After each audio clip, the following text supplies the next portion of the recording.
Olympic Torch is now on board that tug ferry contraption that you see there, surrounded by plenty of security. There are a couple of inflatable lifeboats there.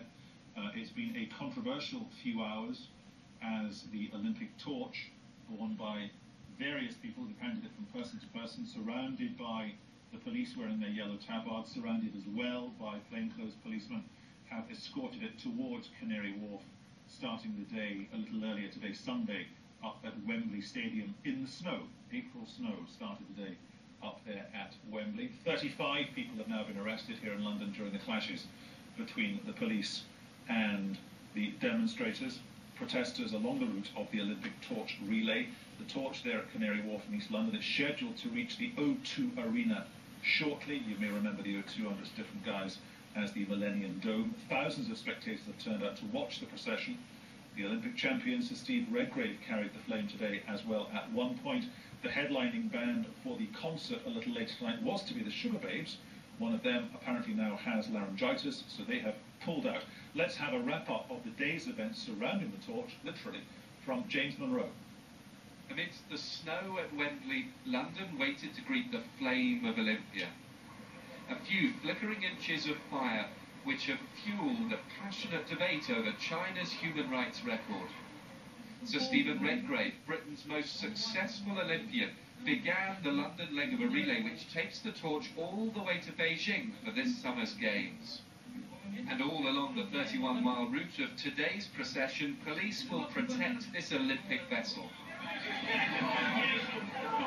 Before the flame had even left Wembley, demonstrators protesting over China's actions in Tibet were trying to halt its progress.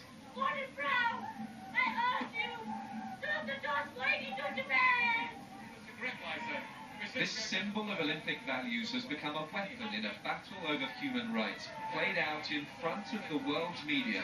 Oh! Someone, as I speak, someone has tried to grab a torch from Connie Huck, the former Blue Peter presenter. A man has tried to grab the torch. He's been hauled to the ground by police officers. Taking part isn't anything to do with condoning China, and in a way, this is a world platform. It is a way in which people feel that their voices can be heard and they can speak out, and if some good comes of that, then surely that's a positive.